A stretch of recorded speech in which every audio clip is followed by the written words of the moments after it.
We are almost live. We've got about 11 people in attendance, which makes sense, Lance, because your first number is 11.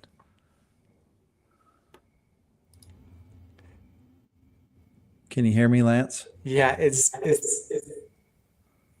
what just came on from me or from you? What's that? I'm like listening to an ad for a titanium pan from one of my browsers. I got it. I got it out. It's like a You're YouTube. on. Okay. Sweet. Well, I think we're live. I Sweet, don't know sweet. if we're live. Usually I have David Douglas doing this stuff, but oh, yep, we're live. We're Noise. live. We're live right now. Let's see how many people we got here. Let's see here. Yeah, we're on. Awesome. Okay, so welcome into the live. I got I got Drea texting me. Yeah, you're live. Good thing that nothing weird was going on. I know that can happen sometimes. Um, as you know, I'm joined by Lance, Sir Lancelot Weaver. And listen, this is Saturday's Warrior. We're just coming on right now. We don't really have a plan. We're hoping that you all have some questions for us. So I'm going to just open up the floor. Anybody that wants to ask Lance a question. Oh, look, we already have somebody, Lance. I don't know if you can see that, but it's the In Veritas asks, can you ask Lance Weaver if he will do a book review of Real Book Intelligent Design Message from the designers? Let's look it up. I've Oh, never I heard had that. these guys on. This is the guys that supposedly saw the Elohim aliens and they got a book transmission. It's like, anyway, I can say it's a free book. You should go check it out. Um, I don't. Here's the issue, Lance, with these guys. Here's the issue with all these groups. I don't know why they start. They might get some real transmission, and then they want to start doing weird sex stuff. Right. Isn't that Like, the way it what always is goes? going on? They're just like free love for everybody, multiple wives. It's all a big party. So it's like for me, when groups start doing that kind of stuff, I'm like, do I even want to read your book? I get it. Why people are like, I don't even want to read the Book of Mormon. Aren't you guys polygamous? Yeah, I get it. But when the Book of Mormon came around, they weren't doing that. And that might be the same for the Real people. Is like he might have gotten something, and then he just got doing weird I sex stuff. I have a theory on that. What's the theory? See. All right, I'm hearing some feedback from your speaker back into your mic. Hold on. Let me fix this. And then we'll talk about my ideas on it. Okay, yeah, that probably did it. Okay, Okay. so I'm trying to Okay. remember. I think that it's a WASP that talks actually quite a bit about that, right? So I mean, it's crazy how many of these different like because there's so many channel books out there. Oh God, there I just got huge Hold on. feedback again. I fixed it. Okay, awesome. So yeah, so I mean, there's the way OASP talks about it is like there's all of these different levels to heaven, and this is the one out of all the things I've read of all the channeled books that like has a lot of makes a lot of sense, right? But it basically says that like when most people die, I mean, anyway, it says like the spirit world is differentiated a lot of the same way that we would think of the resurrection being differentiated, right? Between like three heavens, each split into three, so there could be seven heavens, you could say, but there's all these different levels. And basically, it says that when a person dies, their distance from Earth has to do with their like desires, right? So if you're like super still desiring earthly things when you die, then you stay close to Earth because that. So the way that it paints it is almost like that somehow the spirit world exists within the Earth's magnetic field, but that the consciousnesses that dwell in the different echelons of heaven like are connected to people on Earth. And so if you're like really wanting earthly things, like you're going to That's hang what you out in that get. lower shell close to earthly people and you're going to be constantly like when you in fact when you connect with people your desires that you still have from when you died, which if your desires were all about sex or food or like really earthly things, that's going to be what you're all about. And whoever you Mm. connect to on earth and start giving them messages, then they're going to have these burning desires for the same things that this person in the spirit world does. But that's kind of how you differentiate, according to Aspie. Anyway, this makes sense to me And between the high and the low the spirits, because those high spirits, they don't need any of that anymore. They're past it. and Lance, for our listeners who don't know what OASP is, it was an 1889, late 1800s. Yeah. Kind of this dentist just got a download. Yeah. And he actually talks about Mormonism in there, Like, which is just super crazy. cool. Yeah. I mean, He actually, what does he say about Mormonism? he does not say, like, so the book is a mix of tons of things. This guy lived like in Kirkland. It's like a suburb of Cleveland, right there by Kirkland, Ohio. But he says something about like that Mormonism was revealed by a Druge, which is like a spirit kind of in the mid levels. And so you can interpret that, and its Christology is wonky. So I mean, I do not take this book for like all it's worth. But some of the things it talks about are kind of common sense, and that the way that it lays them out, like the way that the spirit world works, which kind of matches with J.S. and Ward's stuff, where he talks to his brother who is dead, and all sorts of other near-death experience stuff like that, just rings true to me anyway, you know. So that, I mean, that makes sense to me. That it's like if you've got someone who's channeling stuff, and they start having all these base desires, chances are they're not like channeling high spirits.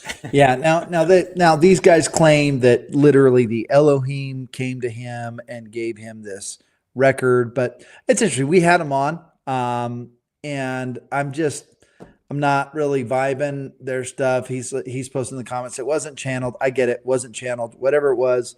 Not really my vibe. But they did have some good things to say about Joseph Smith, which I appreciate. But I kind of believe in what Joseph Smith said, that the Church of Jesus Christ of Latter-day Saints would be Doctrine and Covenants section 115 kind of resolves everything for me. If you believe in Joseph Smith, then you should read Doctrine and Covenants section 115, and section 115 says exactly what the church is going to be called in the last days, which is our day. Okay, Lance, and I'm open to questions. Hey, post in the comments. If you got questions right now, now's your time to ask them to Lance. Lance, I had a really cool call with somebody. Her name's Deb, and she's going to be coming on the trip with us. Oh, sweet. She's coming. Her non-member friend is going to come that's been investigating the church, and her partially active friend is going to be coming. So there's going to be these three people coming. She's like, I used to be a Heartlander, but now after listening to Lance, it makes so much sense. And so she wants to go and see the sites. So you know what the cool thing is if you used to be or are a Heartlander, you can keep everything good with what you've learned from the Heartland, because it's all still Book of Mormon stuff. You know what I mean? So we're not bashing on any Heartlanders here, but I love it if we have non-members or investigators who are just super inquisitive, especially if they have lots of like archaeology and science questions. I think that'll just improve everything for everyone, because the more questions people want to ask, the more that I'll be spewing out this stuff that I know. You know, a lot of times I'm kind of reticent to like word vomit on people, but if they're really inquisitive, then it's like, yeah, I'll talk as much as you want me to talk. Now, Lance, I know you're probably not, because you're down in Cedar City, but we've got a massive event happening tomorrow.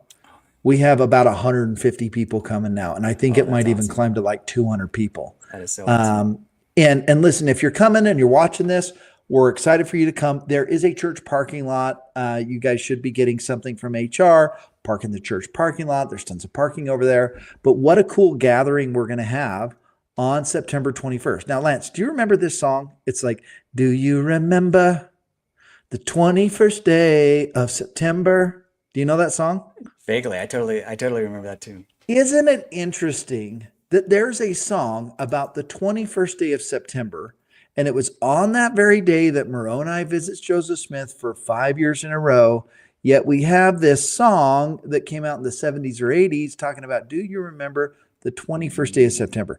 There's a lot of people right now, Lance, they're talking about wow, like the rapture.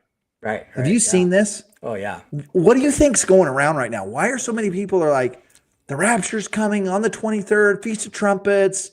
There's some kind of energy that is coming to the earth. And I told somebody people don't understand what it means to be caught up to the Lord. Maybe it's we catch up to the Lord. So maybe there's a new vibrational frequency, a new energy that comes to the earth, which catches us up to the Lord in our own frequency and allows him to get caught up with us and us caught up with him as we prepare for the second coming. But what do you think's going on out there? Yeah, I mean, I like watching that Brandon Biggs guy, right? The one who like saw the Trump assassination before it happened, and he has all sorts of stuff, and a lot of I don't agree with it, but a lot of it I do. But he's like put some special importance on this as something going to happen, but he's also like always saying like the rapture isn't going to happen that day, which is what I think. I think that like thinking that the rapture is like right now or even within the next couple of years. I mean, even the whole concept of the rapture, when you look up what is it? There's three verses I think that it's based on. That by two of them are Paul saying that we shall not all taste of death, but be what are the words that he uses? You want to look those up right now? One of them's like we shall not all taste of death, but we shall be changed in the twinkle of an eye, and then another one has to do with being caught up. And I think when I looked it up, the word "caught up" from in the Greek has a relationship to rapture, and so that's where the word came from. It's like the Greek word that they translated that "caught up" to. But I don't know. What do you think? I don't buy like I don't buy their whole interpretation of that. That like Yeah, we're suddenly just going to be like with no, the resurrection taken up into but heaven. but maybe there's a new vibrational energy that comes to the earth. Yeah, And maybe people wake up and they're like, you know what? I'm just going to be a little nicer today. yeah, You know what? I'm going to be a little less frustrated today.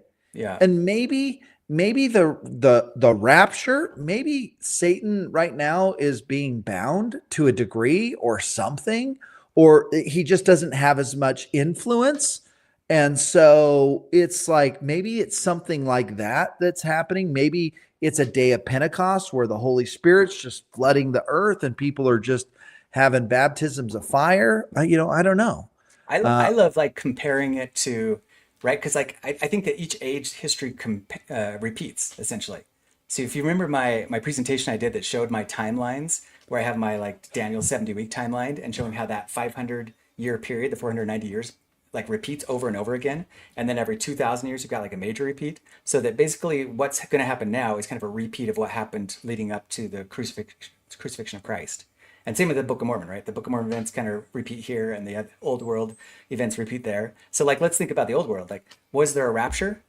Like, well, kind of, because the resurrection happened, right? When Christ happened, in fact, when Christ was in America, he says, "Hey, wasn't it? Didn't I send my servant Samuel to prophesy and to say that the graves would be open and many people would appear to many? And was it not so?" And so it's like, well, that kind of was the rapture, right? For that age, that was the resurrection. Like many people were caught up, but it wasn't like the living so much that were caught up. Like maybe that happened, but we don't have any record of it that I can think of in the scriptures. It was the dead who came and appeared to many and then ascended. And so maybe that'll happen again. Like, doesn't Right. that sounds more in line to me of what I feel like is probably going to happen, and that we do have like a resurrection coming, and that we're going to have people appearing to many, and that my hope is that in the temples we're going to start seeing like resurrected beings at some point after the Hey, 70 week of Daniel. and who knows that maybe the resurrection happens within too. Yeah, Maybe people yeah. do start getting translated. Oh, my wife just popped on here. She's wow, Shane's looking nice tonight. Well, thank you, wife, Angie Baldwin, for popping in, Oh, watching a little Zion media while I'm down here. I told her, she's awesome. I said, hey, I'm doing this Saturday's work. And just so you guys know, every Saturday we're going to have guests back on. You can ask questions. So if you had questions during the week, save them. Saturday, we'll answer those questions. And I told her, I said, yeah, 9 o'clock every Saturday. She said, what? Every Saturday you're going to have to do a live at 9 o'clock? What's going on here? This is trash, she says. I said, well, the Lord's got a work for us to do. So 9 o'clock on Saturdays. I'm watching the BYU game. I got the BYU game on over here. BYU is killing them, so go Cougs. And I'm not seeing a lot of questions. Someone's got to hit Like a we got to mic. have some questions. Post in the like we got Lance Weaver on here. So Lance, let me ask you a question. You've read a lot of different things.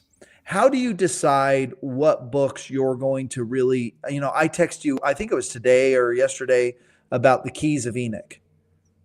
Like, how do you decide what books you're going to actually spend? Because there's so many out there.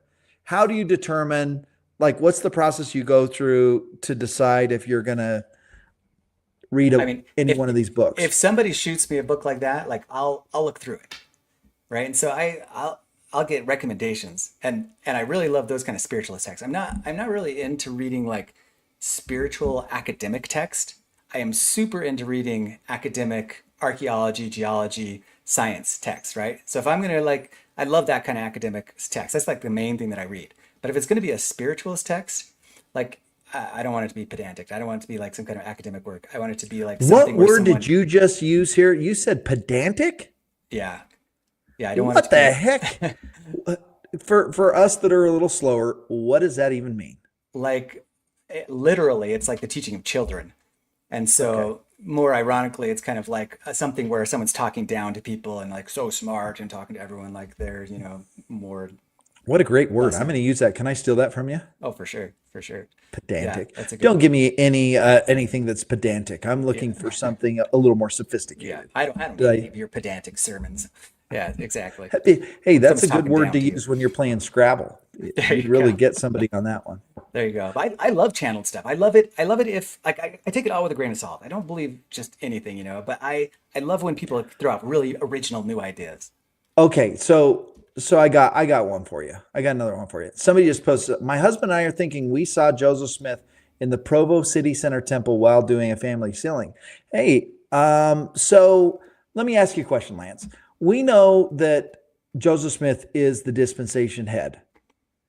What kind of role, if any, is he playing in with us right now? In your mind, if he's playing any kind of a role, what kind of role is he playing? I'm curious if people in the comments feel the same way. I'll tell you what feels right to me in my heart. Okay, I and this might seem a little bit like I'm bashing on the church, but I'm not. But I'm telling you that I feel like Joseph Smith is on a different level than the rest of the leaders. And I feel like that he died like in a controversial setting, like with the whole polygamy thing and everything. I feel like that it's almost like he did not like live this perfect life. He's almost holding back and doing things in a way so that he can stay close to the church. Like I said before, like if you're Elijah or you're some of these, you're like going all the way to the highest heaven and you're not coming back except for in the most special of circumstances. So this is kind of my cosmology. I picture like the highest heavens being the resurrected beings, right? So this is Christ, this is Elijah, this is Moses. These are people who left the earth without tasting of death or were brought up with Christ to the highest heaven, right? And then I see under that like the church in the spirit world, which, and this is another thing that I'm informed by like a lot of these texts that I've read, OASP and all that, that say that you can't, it's very rare at least to like ascend alone. You ascend in groups. And so basically Joe Smith's trying to Soul groups. yeah, he's trying to create a group big enough, which is the church, that they can ascend together when the gates are open at the resurrection, right? So then we have the highest heaven, Christ, Elijah, Moses, the huge guys didn't taste death. They're up there and they govern like the whole earth essentially. And then we've got Joseph and he is over Israel. Like he's got the special keys to gathering of Israel and he's gathering people kind of on this lower level but still high. But then actually under him you've got Brigham. And because I I see there think you're being right. I think you're right. I honestly, I think you're right. And I think those who are in the Brigham camp, they don't know where Joseph is. yeah.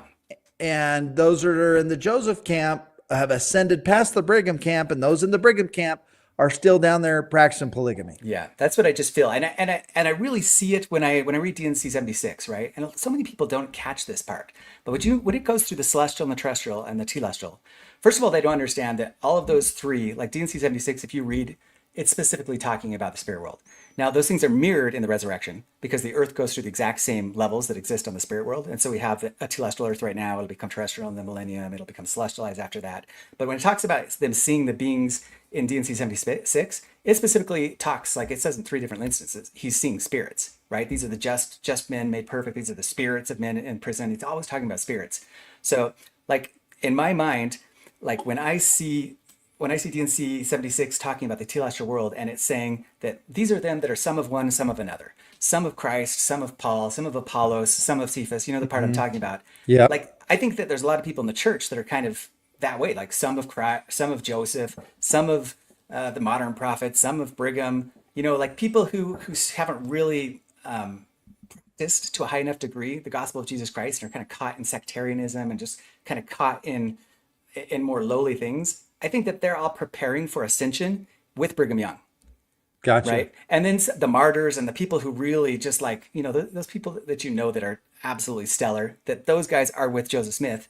But I don't buy this. Like, I don't love the movement in the church that likes to demonize Brigham. I don't like that at all. I don't Yeah, like I don't saying that like that Brigham is like either. this fallen horrible prophet.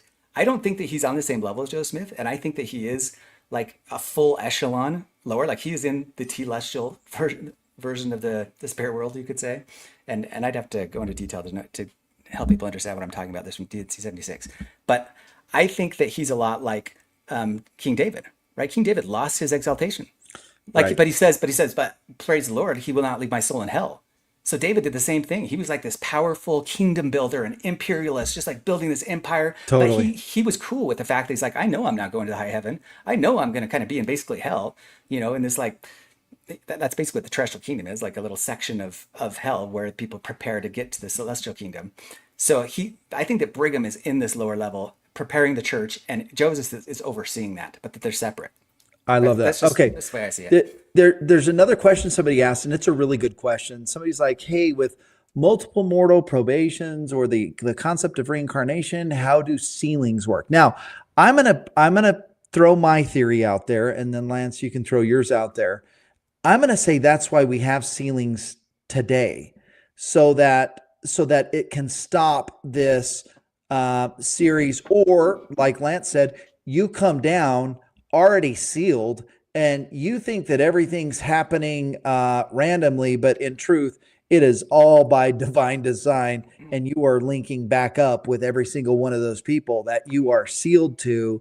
And so that's why sealings are so important, because without that, it's just you aren't able to descend with these soul groups, and so getting sealed allows you to descend with these soul groups, and allow for you to reconnect with them. And ultimately the goal would be to go no more out. So the goal is that you create that sealing, you keep those covenants so that you don't continue to participate in this everlasting death cycle and reincarnation cycle. But Lance, what do you think?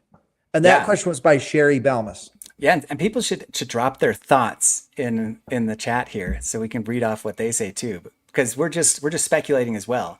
But I totally, that's like in my mind, without the to go no more out, without the multiple mortal probations, the whole sealing thing doesn't make sense. And I would see why so many people like leave the church thinking like that it was somehow lame or somehow cruel. That's like that, well, you have to be a member of the church, and why would it be that we just had the sealing power this last little bit of the dispensation? Why didn't we have it the whole time? It makes no sense. But it does make sense if you realize that through the majority of a dispensation, people are just reincarnating.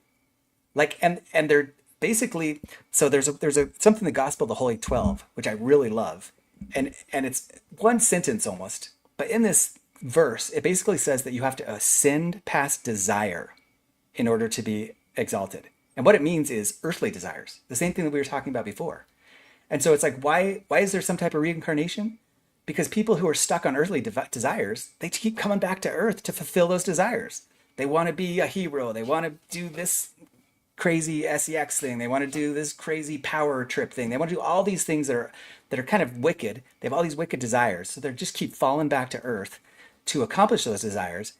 And there's no real need for sealing until the end of the dispensation, because it's at the end of the dispensation that we're in right now when God drops a dispensation ahead and says, okay, who's ready to go no more out? Because it's only those who do go no more out who are sealed, That's right? true. That for real. It's because you're not going to get a new family. You're not going to get a new wife and a new family every time you go back down, because you're not going back down anymore. And so you're ready to actually So, seal to those so people. somebody, Rebecca says, we do not reincarnate. Well, let's just think through what the temple says. I'm just going to take the temple. Satan says to Adam, I see you have a new world here, patterned after the old one we used to live on. So, did they incarnate from one world to the next world? Yeah. Do And you will we be actually born think, during the millennium? Because Brigham yeah, Young taught people will be born during the millennium. people are going to be born during the, like, so we know already, we believe that we lived somewhere before we came to this earth and we incarnated to this earth. There's one incarnation. We believe that when we die, we're going somewhere else. We believe that's the spirit world. That's an incarnation. And we believe that we will be resurrected, and that's an incarnation. Yeah. And I get it. Some people may only need one life. And she says, I asked God, he told me we only need one life. He may have said that to you. And you may have decided that that's what the plan was for you. We know that Christ condescended. From where? From what? So for some people, yeah, they could just do one time. For other people, they might do 600 times. I don't know. But we clearly know that there are people that condescend, that will continue in this. It's called everlasting deaths. That there is a term in D&C that says eternal lives. There's too much evidence out there in the scriptures. If you read the scriptures, and then you have to give me, what does it mean to go no more out then? Exactly. Why does it say 5 times in the scripture that it'd be righteous enough to enter the kingdom of heaven with Abraham, Isaac, and Jacob to go no more out? It's like, where are you going out to? But Yeah. but there is a lot of speculation in that we don't understand. Like that a lot of people could do you reincarnate in the same dispensation? Does it have to be over multiple dispensations? Does it have to be over multiple like earths? Like was it before Adam? And Could it be other worlds? We don't know all of that. We don't know all the laws and all the rules. And when the book of life opens up, I think we're all going to be shocked and surprised and be like, I've done what? Like our eternal lives that we've existed, it's not as simple as, well, I was in the spirit world and now I'm here and then I'm going to heaven. If you think that's the overall progression of things, you're not. I'm reading a different book of scripture than you are. If that's as, but for some people, they need that simplicity, because to think about having to do something like this again, it's just like, I don't want to do this, So, and we don't. We can. Alma says we can get it done in this life. Yeah, 100%. There's one other possibility that you could hold to, which is kind of what some parts of OASB tend toward, and that's the fact that anyone that to go more out means that you don't so much literally reincarnate as you join the consciousness of a born individual, right? You basically, and this one's kind of wiggy when you think about it, but it's part of our doctrine, right? Because we know that the spirits who never got mortal lives, what are they doing? They're possessing people constantly, right? Their temple says that specifically. Like everyone who follows Satan, they are possessing the bodies that God has made for Adam and Eve. And so one other option is like, well, how do you reincarnate and how do you explain all these people who like talk about their past lives? It's like they are actually joining with those spirits of Satan and in possessing people, or basically joining their consciousness with human beings, which is pretty much the same as reincarnation in a way, just a little different. There's lots of ways that you could speculate on it, and we don't know the truth of any of them. We're just kind of saying what resonates with us and what. Yeah. So another question I saw in here from Kelly Hines, who may be Rob Hines. He asked, where do you think Haggoth ended up going? Like where his journey, I can't remember. Maybe I can't find it. Let me see if I can find it. What modern day city do you believe Haggoth took his people to? I believe Mentana Archives. I think that it just has a really great explanation of that. And so what it points the picture to is that he creates a small settlement right at the Colorado Delta, right there in the Sea of Cortez. And then from that settlement, they make multiple trips, both up the Gila River into the Valley of Phoenix, right? And believe it or not, like the Salt River, Gila River, now has a very small amount of water. But they used to run paddle boats up there in the spring before Phoenix existed, right? Phoenix has just taken all that water, but that used to be a big river. And so they went up into the Valley of Phoenix, but then the main trip that it did, it says that they went all the way up in canoes and then went through the Grand Canyon. It talks about a bend in the river, and that is definitely talking about Farmington, New Mexico, near Chaco, New Mexico. And I think that Chaco and the great houses near Chaco are the main settlement of Haggoth and the people in the land of desolation. So they spanned, I mean, you see my map. There's so many different settlements going all the way from Phoenix to the Four Corners region and Chaco Canyon there in New Mexico. But then it was just that small group of more righteous people that went up into the San Pete Valley, which I totally think that seems legit. Like I used to not really believe that, the more I look into it, I'm like, I think that that is full on legit. That there really are kind of like some little record rooms in that Sanpete Valley, and that there's something really special about the Sanpete Valley, and that there was a group of Nephites in that valley. It makes sense. And listen, if you want a copy, we have a different translation, a different version here at Zion Media of the Mentina archives. If you want a copy of it, listen, you can email me or you can just text me and I'll text it to you. My number is 801-675-1509. I put my number out there and I have people contact me all the time. I love it. Go ahead, contact me. Listen, this is the work of the Lord. I have people that I didn't even know, Lance, that have found the Nemenhah record from our channel and they're creating study groups. There was these ladies, 9 ladies, and they call them the Council of the Mothers. That's like their group chat. That's awesome. And they are studying the Nemenhah records together. So cool. Like we just put the information out there and listen, it's up to you to figure out if you think it's true for you. Yeah. Or what parts resonate with you. What parts seem true to resonate with you? Yeah. What seems true to you? There's some great stuff in there that there is no way that some human being that wasn't living it put it together. Just like when I read the Book of Mormon, I'm just like, there's too many details. And the same with the Mentina archives. There's too many details just about geography that you would have to, like, even ChatGPT would probably get it wrong today if they tried to do it. Yeah. You know? And like there's a lot of sections that I read that and I'm like, well, there's no way the ancients were like having this lesson and talking about things that were so it seems anachronistic, right? They're talking about concepts that are so Mormonism today.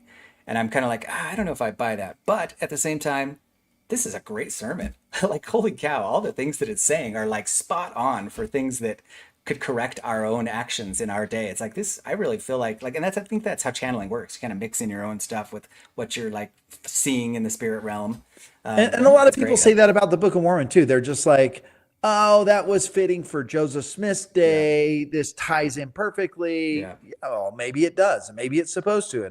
And regardless, if it's true, it's true. Yeah. If what they're saying is true, then we don't know how the translation process worked exactly. We don't know if it's a word for word, if it's a dynamic equivalence translation or a literal translation, or whether it's even pulling in their thoughts on kind of like how today's concepts fit in with their concepts, so a very, very loose translation.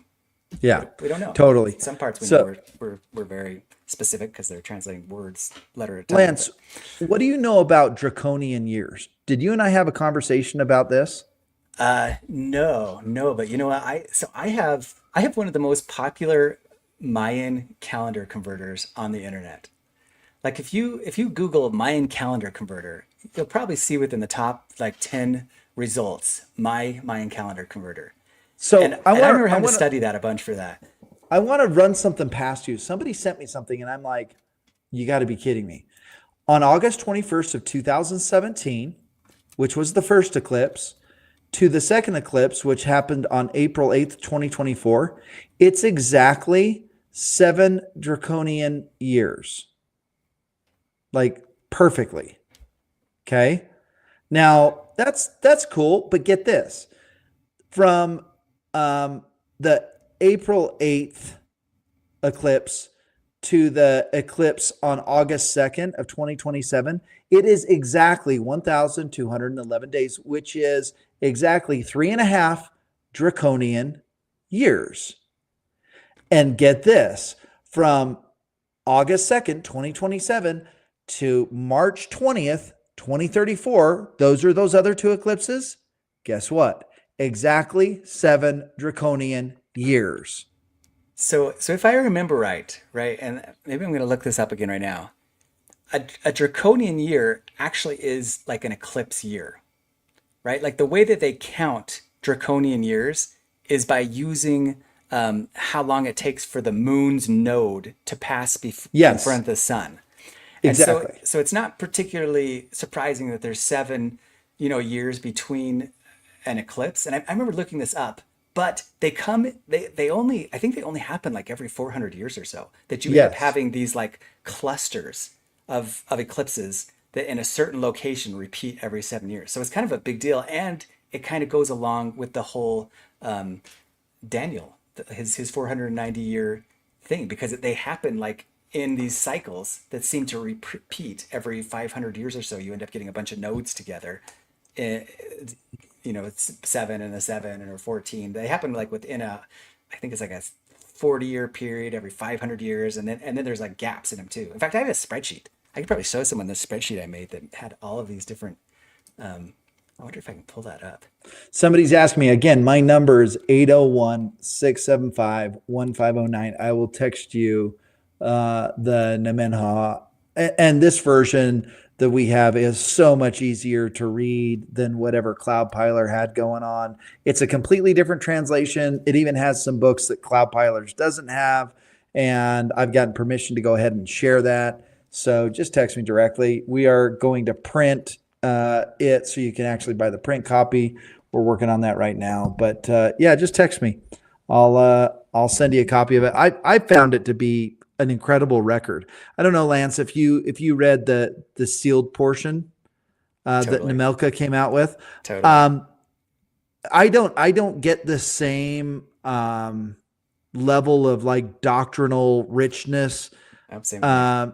in the Nemenha. The Nemenha feels like Better. the sealed portion, the Nemelka record just sounds like regurgitated Book of Mormon. Like, they're just like regurgitating. It sounds all flowery and nice. But it is definitely the Nemenha is, it's next level stuff. Yeah. Yeah. Chris Nemelka, I remember seeing some YouTube videos because he ended up becoming like a preacher and having his own like little YouTube channel. And I remember thinking he seemed like a good guy. Like he left the church um, and I thought, yeah, there's some inspiration there, but I also thought like there's some things that are weird there too. I mean, his Without Disclosing My True Identity was probably like the first book to really suggest that Joe Smith did not practice polygamy, and it had some really interesting ideas. I liked that book, but I didn't know if I believed it exactly either. Because it just seemed there's parts that seemed kind of contrived. Yeah. I like some parts about that. Brian asks, is it different from the temple text you read? No, the temple text, I read it off of this record. So the temple text I read on here. And listen, if you haven't, go to our playlist. I actually did a 5-part series that I just read the temple writings and kind of annotated it and talked about it. So go check that out on the channel. It's pretty fascinating stuff. It really is. I mean, it's really interesting stuff. So yeah, just shoot me a text and I'll send that over to you. I get so many texts every day and I love it. I had a great call today with the Truax family. Truax is their name. James and Michelle. These are people that are serving in the temple and they are feeling like something is happening. Now, Lance, I don't know if this is going on down there in Cedar City. Every temple I go to, it's packed. Now, I had an experience today, Lance. It was wild. I went with a group of guys and we went to Taylorsville, the temple in Taylorsville. I've never been there before. But we go to the Taylorsville temple. You got to understand, it's 10 years to the date when I was in jail fighting my case. So it's been 10 years, okay? I'm in the men's locker room and I see this guy and my heart just like kind of goes like, oh, what is going on? It was the attorney general. The guy who was the attorney general that put me in prison is in and he walks into the bathroom. I go into the bathroom and he's in the urinal. So I stand in the urinal next to him and I'm like, hey, what's your name? He's like, Sean Reyes. I'm like, oh, you put me in prison. I know him, yeah. And he looks at me and I'm like, thank you. He's like, what? I'm like, yeah, I dedicated my book to you. I'm so grateful that you put me in prison. It was the greatest 5 years for my life. And he looked at me like, and I said, I don't know if you remember me, Shane Baldwin. He said, oh yeah, Silverleaf. And so it was one of those. And then I saw him again. We end up in the celestial room together. Of all places, what an amazing way to kind of close out this chapter of my life, to be in the celestial room with the attorney general that put me in prison. And I sent him a text on Instagram because I'm like, I'd like to give you a copy of my book and tell you about my experience. He played a vital role in my journey, and I am grateful to him. And a lot of people, what I found, they're mad at the attorney general that put him in jail, or they feel wronged or whatever. I literally dedicated my book to the FBI agent and to the attorney general because that experience, as hard as it was like the most glorious experience for my life that one could possibly have. Because of that, this is one of my most prized possessions right here. This is my triple combination from when I was in jail and prison. And during that time, it's like everything was so plain to me. So I thought that was interesting. Oh, But that's awesome. my other point was it was packed. There wasn't a seat in the building. The parking lots are packed. Something is happening with the Latter-day Saints. As Brandon Biggs said, I saw a great revival. I saw a great revival in the Church of Latter-day Saints. I saw a great revival. And I think there is a great revival actually happening. Lance, I want your thoughts on this. Are you seeing the same thing? Are you feeling the same things? You know what I'm feeling? I'm feeling that in the Book of Mormon, like that strangely enough, that we're not right next to 32 AD when the world gets destroyed and the government falls apart. I feel like we are right there by Samuel the Lamanite. Like I am waiting for Samuel the Lamanite to come like any day and tell us like, hey, 5 years, 2029, when that comet comes. Like it almost seems like things are a little bit reversed from how they were in the Book of Mormon, but that the comet is going to come instead of the new star, and it's going to give us like this 33-year period where then the prophets really start hitting the fact. Like as soon as I feel like this attack on Jerusalem happens, that I feel like that is the whole, and that comet comes kind of at the same time, that's going to be the main wake up where the Samuel Ammonite says, hey, you know what, you've got 30 years or so, 33, maybe it's 40, but somewhere in there, 33 years before it's time. Like you got to get everything together because Zion is coming. Destructions are coming. Things are coming. You have a very limited amount of time. And I feel like we're right there on the cusp. What do you think about this comment 2029? What isn't it Atlas or what's it called? There's two of them, right? There's the Apophis, Oh and yeah. then there's the one that has just the numbers that I can never remember what they are, but they're like both coming within 2 years of each other. It's wild. Like, what are the chances of that? And I don't talk very much, but my Book of Mormon model, like I believe strongly that the destructions that happened at the time of Christ in America happened because of a comet, right? Apophis 99942, which is 9996, Yeah. which is 666 upside down. Oh, it's wild. And like that they say it's not going to hit, but like Brandon Briggs, same guy, he's like said that he saw in his little vision, which I could just see this happening, like these Chinese astronomers and these American astronomers, and the American ones were being like, it's not going to hit. We're going to tell everyone not to hit. And the Chinese ones are like, it might hit. And the American ones are like, it doesn't matter. We got to tell everyone it's not going to hit. So somebody said 33 days, maybe. Are you serious? No, it's 33 years. Did I say 33 years? We got some time. Yeah. We got some time. But I feel like that someone's going to come. I feel like we're right there where there's like a major reform and a major timetable given us that's like, hey, you know what? Things are going to fall apart and go south real fast. You have this small window, this like 30-year window before you could be prepared for everything. Right? Because when Christ came, it's like that was it. You had to be prepared, and you had to have your little Zion communities ready. Because when he came, it was like he opened the door to the kingdom of God. You had to create your. This is both in the old world and the new world. We don't hear about it very much in the new world, but in the old world, in the New Testament, we definitely know that it's like they were creating Zion communities, and they had to consecrate their stuff. Right? Yeah. Now, do you think? Because I think the second coming is going to come in kind of waves. Right? Yeah. He's going to come to a small group of people. Those people are going to get prepared. And then they're going to go out and try to enlarge the stakes of Zion, say, hey, Christ is coming. We've seen him already. But the day that everybody's looking at when every knee shall bow and tongue confess, I think that's a different day because there's also a day where he comes like a thief, right? So we got to ask ourselves, that seems like there's a couple of different of these comings. Yeah. And let's read some of these comments because we can talk about some of these. So some of the people saying what does he say? If you're right, Lance, the persecution will surely ramp up in the intern. Jarrett, totally agree. We're going to see some real persecution. But then these other, and this is a big group of people who say that's not what's happening with the bonds, the treasuries, USD. It's collapsing right now. People being like, no, it's happening right now. And I get that. I understand. Like the people who think like, yeah, we are like 3 years away from civil war and from America falling apart and from the dollar completely collapsing and from the church being its own nation and from Christ coming. I just I just don't see it like that. So and we'll see, we'll check back here in 7 years, but look at the Book of Mormon and really kind of judge, like, when did the chief judges start getting assassinated and murdered? It wasn't right before Christ came. It was way back, right? It was way back. Like with Samuel, things start getting really ugly. Um, but when it covers that stuff in fourth Nephi or third Nephi and Helaman really, really fast. But I think things got crazy ugly. I mean, if you remember, there's a section in there, and it's either in the end of Helaman or in the beginning of third Nephi, where Zarahemla is completely taken, and the saints, or the church essentially, and Moronihah get chased all the way up to Bountiful. Like the whole kingdom has to move its capital, and then it takes them like 4 years to retake half of the kingdom back to Zarahemla. And then they never retake back to Zarahemla until, was it like 6 years after that? Like there are crazy stuff that are just glossed over in the Book of Mormon.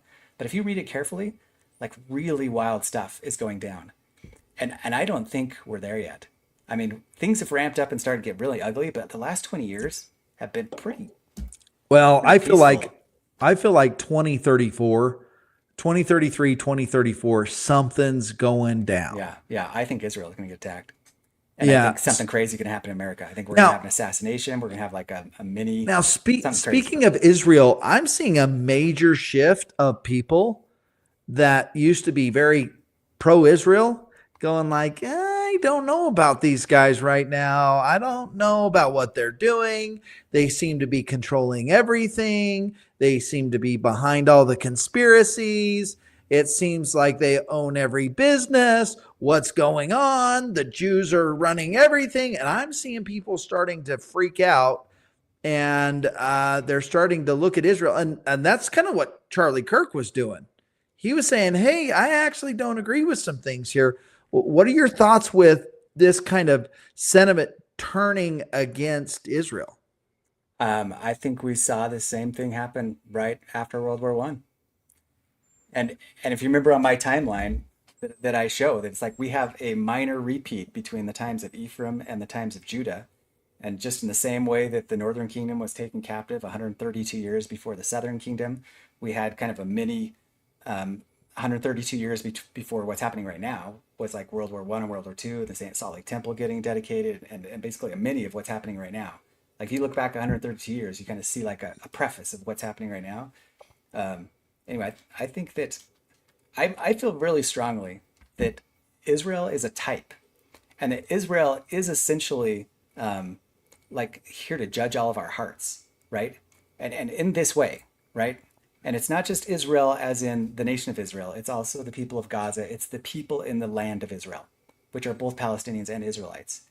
And And they're both Semitic too, I think. right. They're cousins. They're total cousins, right? Like they have same genetic origins. I mean, maybe a lot of the Palestinians are from the north and from Egypt and from Syria, but a lot of them are right there from Canaan, and a lot of the Israelites, total cousins. So this is the big thing. Like Israel is basically like Christ. It was an archetype of Israel, and what happened to Christ at 2,000 years ago is going to happen to Israel. This is my strong belief. Like we are going to see Israel massacred. They are going to be sacrificed by the nations. They will be put on the cross and sacrificed just like Jesus was. And that's what happened to World War II, and it'll happen again right now. They are going to be sacrificed on the cross. And what's important about that is the same thing it was with the sacrificial rites in the temple. When God said, I never commanded sacrifices, I looked at the heart. The whole purpose Right. was I wanted you to do this sacrificial custom of the Egyptians that we pulled into a religion because you guys denied the higher religion. So I gave you a lower religion, and it involved sacrifice. And I never really cared about killing the animal. What I looked at was the heart. The I wanted heart. to see if you were sad. I wanted to see every person when he brought the animal up. I wanted to see if his heart broke when that animal bleeded and died. I wanted to see what his heart looked like. And I feel like that is Israel today. And so if your heart is hardened, whether it be to the Palestinians or Israel, and you're like, oh man, these guys are so evil, because for some people it's the Palestinians that are so evil, and for some people it's the Jews that are so evil, and they both have their conspiracy theories about what makes them justifies for being so evil. But what happens is God is looking at the heart as these sacrifices happen, and they're going to get a lot worse, and he's seeing whether you're sad. He's seeing whether your heart Mm, breaks for what's happening in yeah. Israel. Yeah, I know for my wife, her heart is broken over the Palestinians. I mean, she is sending money over to people. Like I see these PayPal things go out. I'm like, what are you? She's like, I just feel so bad. My heart just so broken. These kids don't have food. They're afraid they're going to die every day. They're fighting to stay alive, and it is sad what's going on there.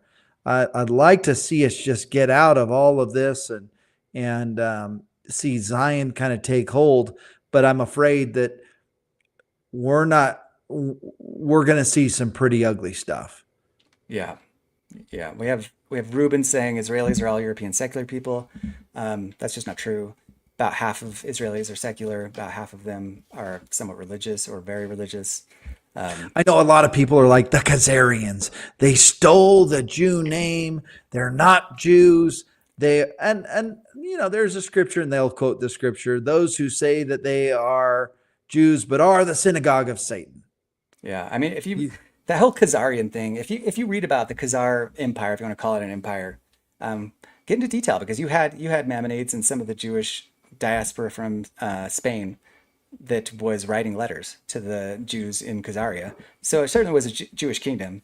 And to debate whether there was Jewish DNA or there, whether they were the northern tribes, because the northern tribes went into Turkey and then they get caught down into the Caucasus, and then they obviously migrated up into Ukraine. So there's a ton of Jewish DNA in that region, and you definitely know that from the journeys of Benjamin Tuvalu. Like there's a book that has a medieval book where he goes all through that region, and there's tons of Jews. He talks about one city that had over 50,000 Jews, which is like the biggest You Jewish know what? You population know what outside I think, Baghdad. Lance? Like, who knows our spiritual DNA? Who knows if multiple mortal probations is a thing? That 2,000 years ago, you weren't a Jew, a Yeah, full blown Jew, and now your spiritual DNA is trapped in a Gentile body.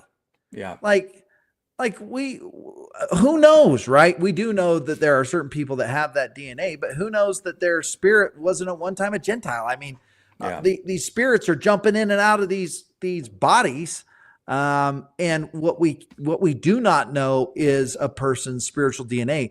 But what's interesting about the Nemenha archive, you know what they talk about? The whole goal was to mix blood. Just let's get a little drop of Israelite blood in there, and that'll burn through so deep it will purge out all of the all of the Gentile blood. And so they were all about the mixing of the seed.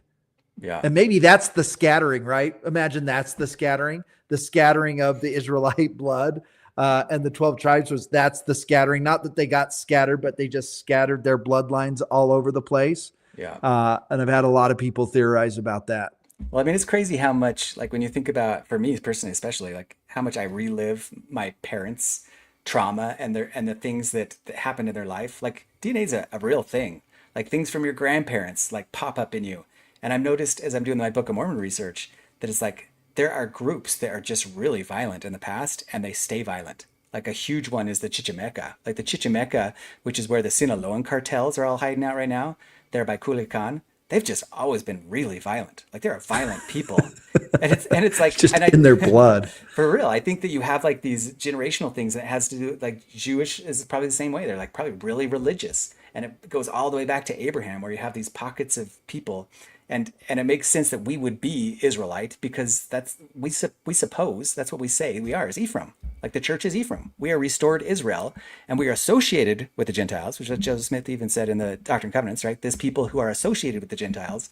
But it's like we're supposedly supposed to be restored Israel. We're supposed to be restored Ephraim. It's a restored Northern Kingdom. Right. Right. So Mark Nelson asked a question here, Lance. He says, I've heard many opinions of the symbolism of oil in our lamps. What do you believe it represents? So, Lance, what do you believe oil in your lamps represents? I mean, I've always kind of thought the spirit. When you think about the light of the lamps, light and truth, light is kind of what the fruit of the Spirit. But I guess you could have a little bit of a discussion or debate as it's like, well, is it the light from the lamp that's the Spirit? And so is the oil something that fuels the Spirit? Is righteousness maybe what is it gives seed or Mm. fuel to the Spirit that lights that fire? I actually like that because righteousness being the oil that lights the fire, right? So the more we have righteousness in us, the more oil we have. So when the Spirit comes in, it ignites. I Yeah. like that And we righteousness. we could debate what righteousness is, because from a more like Calvinist evangelical view, you might say that righteousness is like a soil that has to do with faith. That what makes you righteous is your faith. But I argue that like faith is equivalent to desire. And so it really is equivalent to righteousness too. It's like there's no such thing as faith without works or works without, like, you have to have good works with your faith, because true Right. faith is a righteous desire strong enough to bear good works. And righteousness and I'm big on like obedience to the Spirit. Like not what the handbook says, but if you're driving, and this happens to me, driving down the road, I saw a guy, he wasn't even begging for money. The Spirit said, I carry a little cash always in my car. The Spirit said, the guy needs 20 bucks. I'm running late for a meeting, but I pull over, I jump out of my car, run over, I give him 20 bucks. And he's like, I didn't know how I was going to get food to eat. Thank you so much. Good for you, And man. so, and so it's just like obedience to the Spirit. If you see somebody and you feel prompted to say hi, say hi. It's like that's how we develop this righteousness and this obedience to the Spirit is when the Spirit prompts and we act. Spirit prompts, we act. Spirit prompts, we act. And we make sure that those actions are righteous. And sometimes emotions prompt, and then we've got to pull back, and that's righteousness to not react in the wrong way emotionally. And it's just managing that. Hopefully that answers your question. Great question. As we wrap up here, we want to keep these to about an hour. And Lance, thank you so much for coming on. Just a reminder, hey, if you want to go to Mexico, get your spot. Spots are filling up fast. We had 3 people sign up today. They're excited to go, Lance. They're excited to go with you and have you tell them all about these sites. What can you tell people about some of the sites we're going to go see if people are kind of thinking, oh, I don't know if I want to go? I've been on not a ton of trips in my life, but I can tell you that my favorite trip that I remember the most of was my trip with Lance last year to Mexico. It was the funnest, most interesting, it was spiritual. It was crazy. It was all of it. I wish we recorded the whole thing because it was just like a once in a lifetime experience. And now I get to go do it twice. So I guess twice in a lifetime experience. But Lance, what do you have to say about that? It's going to be great. It's going to be awesome. I mean, so Oaxaca, first of all, is amazing weather. Both every place that we go is going to have great weather, and so just on the fact that it's going to be getting really cold in the north here, Cedar City, we're pretty high. November is pretty cold. Just being able to go to a place that's nice and warm and most likely sunny, that's going to be awesome. But the Book of Mormon quality of it, I mean, Monte Albano is just special. The waters of Mormon there are just awesome.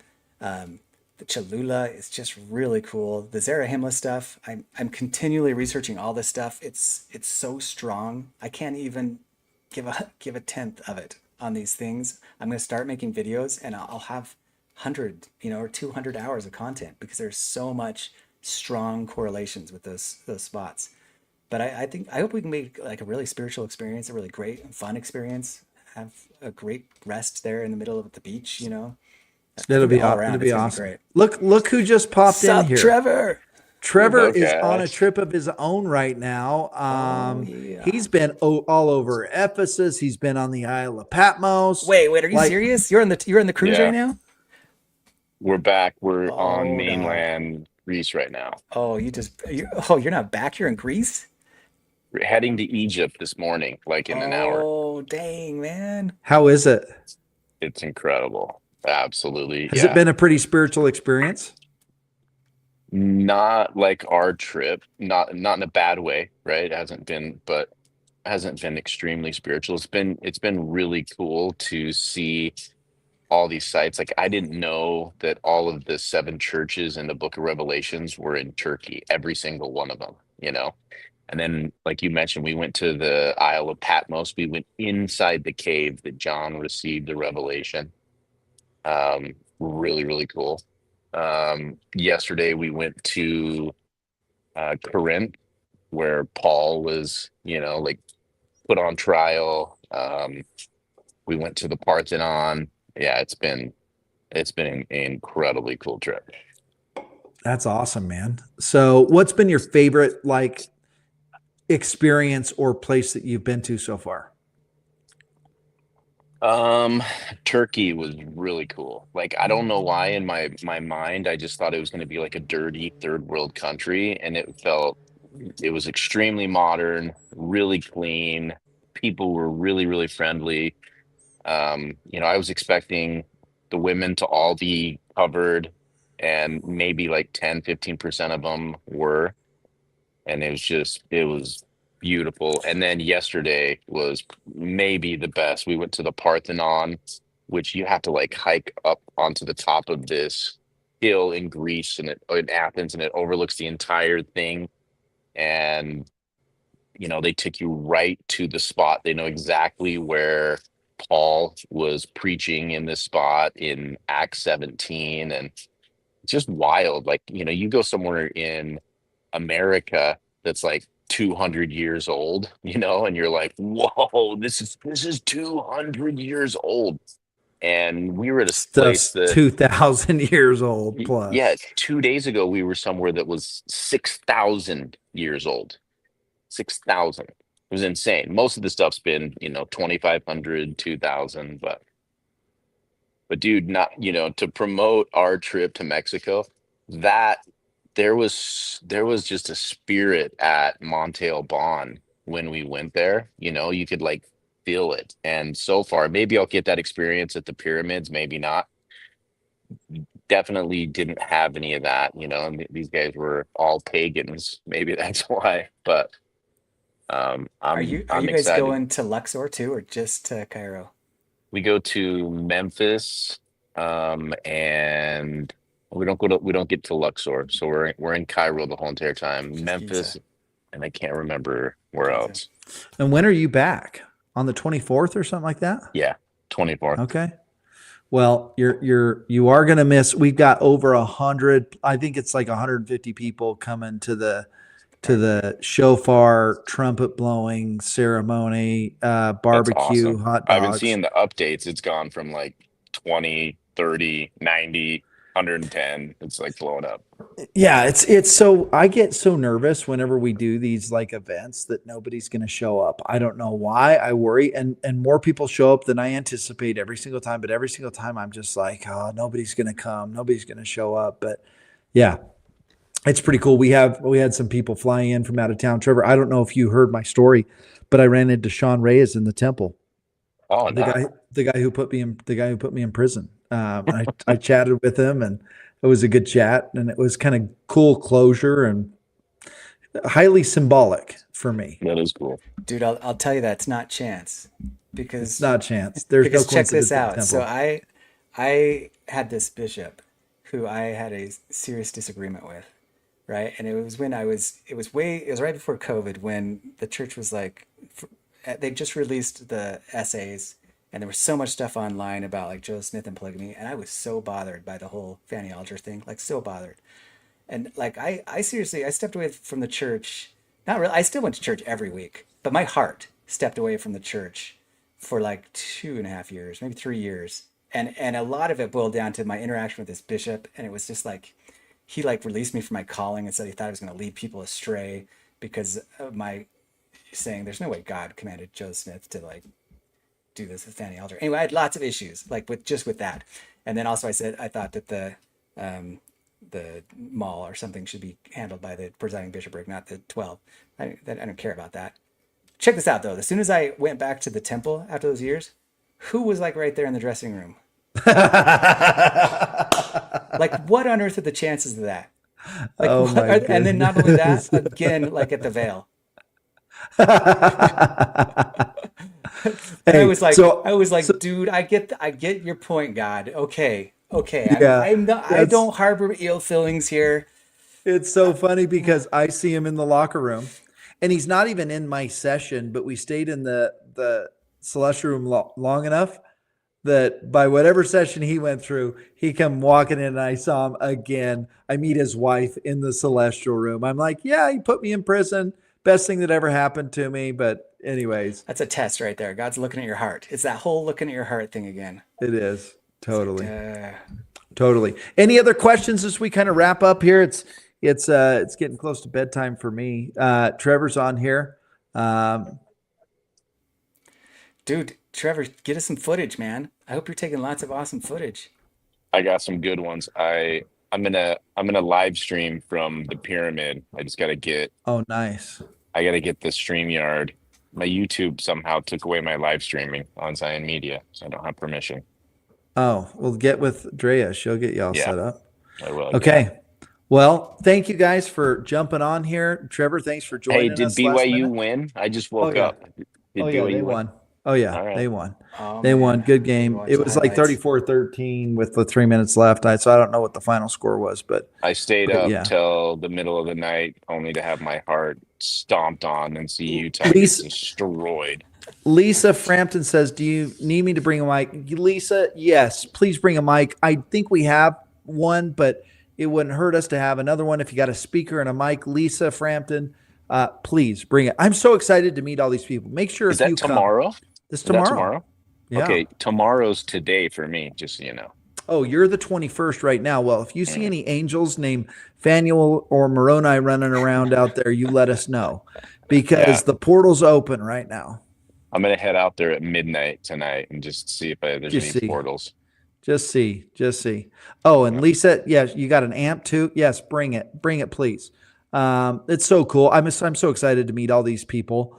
I have had more phone calls and FaceTimes and study sessions with people than I ever thought was possible, and so yeah, it's going to Shane, be you should awesome. have David do a little live stream once, half an hour in, just to Yeah, we will. get a little visual for So everybody is it who just can't you make and it. it's you and David there on the trip? Sean Clark. Sean. Oh, Sean, that's right. That's right. I remember Sean was gonna go. Oh, Yeah. that's awesome. How's that? Are you guys sharing a room with Sean? Yes, he is a snore. He is the loudest I was gonna say, snorer I hope you sleep with your headphones on, man. I have. I love Sean. I have. Yeah, he Oh, is a that's funny. snorer, man. He's great. It's been Okay. fun. It's been a lot of fun. Yeah. Well, guys, thanks for joining us, Lance. Good discussion, man. I freaking love Lance. Lance has so much going on in his brain. It's just unbelievable. The stuff that he knows and the stuff he talks about, it just blows my mind. Certainly a prophet for our day, no question.